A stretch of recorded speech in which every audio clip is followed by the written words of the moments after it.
ஆதாம் தன் மனைவி ஏவாளுடன் கூடி வாழ்ந்தான். அவள் கருவுற்று 2 மகன்களை பெற்றெடுத்தாள். மூத்தவன் காயின், இளையவன் ஆபேல்.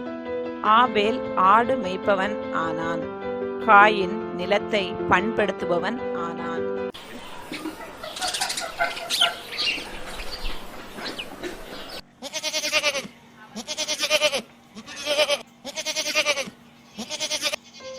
சில நாட்கள் சென்றன.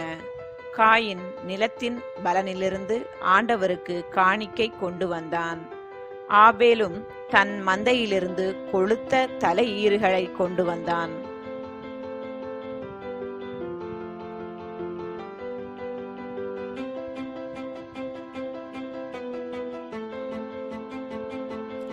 ஆண்டவர் ஆபேலையும் அவன் காணிக்கையையும் கனிவுடன் கண்ணோக்கினார்.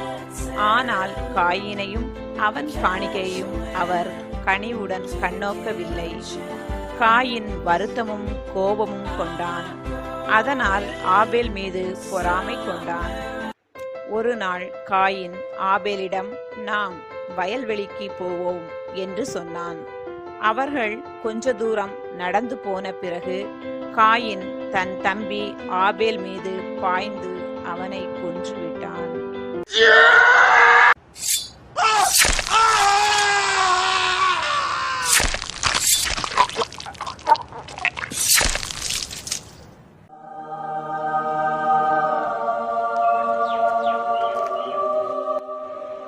ஆண்டவர் காயினை பார்த்து, உன் தம்பி ஆபேல் எங்கே என்று கேட்டார்.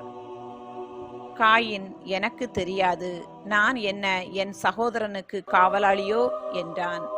அதற்கு ஆண்டவர், நீ என்ன செய்துவிட்டாய்? உன் சகோதரனின் இரத்தத்தின் குரல் மண்ணிலிருந்து என்னை நோக்கி கதறி கொண்டிருக்கிறது. இப்பொழுது உன் கைகள் சிந்திய உன் சகோதரனின் இரத்தத்தை தன் வாய் திறந்து குடித்த மண்ணை முன்னிட்டு நீ சபிக்கப்பட்டிருக்கின்றாய். நீ மண்ணில் பயிரிடும் பொழுது அது இனிமேல் உனக்கு பலன் தராது. மண்ணுலகில் நீ நாடோடியாக அலைந்து திரிவாய் என்றார்.